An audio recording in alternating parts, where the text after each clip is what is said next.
All right, let's talk about code switching. Have you ever watched somebody that you have had rough encounters with before because they're very disagreeable? Interact with somebody else and you just thought to yourself, you're not that nice. Then you've probably watched somebody code switch before. Code switching is something that happens when somebody completely strays from their natural character, usually for the sake of making a very specific impression.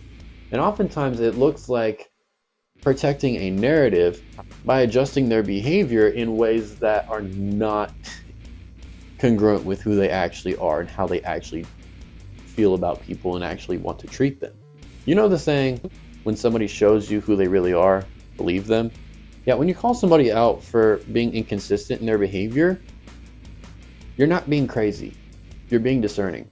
Especially if it's from somebody higher up and you know how this person is supposed to interact with people, especially the ones below them who can't do anything for them. But if they're cold and cynical, you're not wrong for pointing it out. If they're going to adjust their behavior for the sake of making an impression to somebody that they actually respect or want to be respected by, does this sound familiar to anybody out there? And we've been told how to deal with this. We just either ignore it or just completely forgotten, or in American evangelicalism, act like it was never there in the first place. But turn with me, if you will, to Galatians chapter 2. Let's go down to verse 11. Paul is talking about an interaction that he had with Peter. Peter is a Jewish man, and at this particular point in time, he still struggled with wanting to be respected by his Jewish brothers. In this particular case that Paul is bringing up right here in this passage, they're in a predominantly Gentile area. And even the Jewish apostles that were there, including Peter, had made it a point to not separate Gentiles and Jewish people, particularly when it came to eating meals. Gentile Christians were not submitted to the same food restrictions that Jewish people were. But they made it a point to say, in spite of that, we're not going to separate over it. That is something that clearly both Paul and Peter were in agreement about. But when some more Jewish people started to come around, Peter started to stray away from that and started deliberately hanging out with primarily Jewish people. Imagine being one of the Gentile folks that were good friends with Peter at the time and watching him do that and be like, bro, what's the deal? Why are you acting like this? It's because it was no longer convenient for him to associate with Gentiles because he's got people that are just like him and that he still wants to be respected by to impress. And so Paul calls him out in front of everybody. Boy, you ain't right.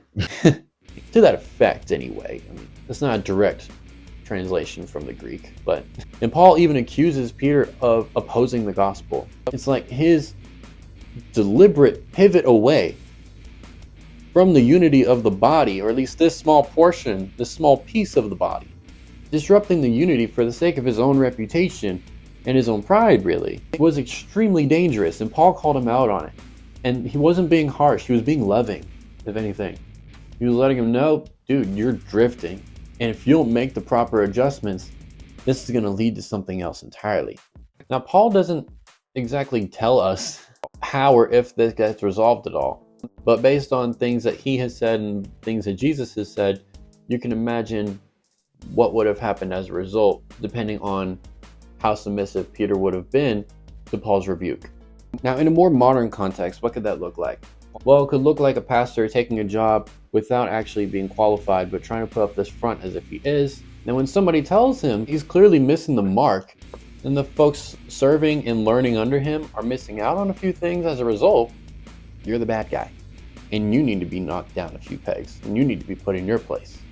And you turn the other cheek, and you give him an opportunity to treat you as an equal, and at every single turn, every single chance you give him, he doesn't budge because he has to be above you. But then when somebody above him gets involved, suddenly, he moves back, glues his eyes to the floor, hides behind the bill of his hat, as to not make eye contact with anybody, does everything but curl up into a ball in a fetal position on the floor, because now he's no longer the aggressor. He's the victim. Not because you were abusive to him, but because you told him something he didn't want to hear. Because you refused to submit to the narrative he was trying to spin. And because you disrupted the agenda that he was blindly committed to seeing out.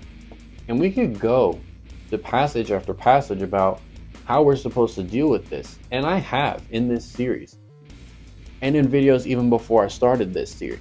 If you still don't get it, either you're not listening or you just don't care. Here's the thing. I'm not in the interest of protecting institutions.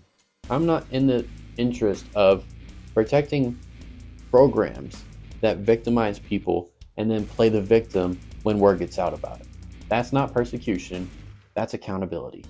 Stop lying to the people, take accountability for your actions, and commit to doing better. And don't just say you're gonna do it because you know it's a good look. Actually do it. Actually become better.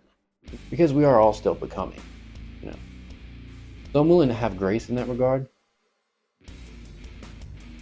But when somebody commits to never having to change, when somebody's only submitted to the idea that they have never done anything wrong, and that even if they have, they should never fess up to it, to somebody who can't do anything for them, and especially not to the people who can do something for them.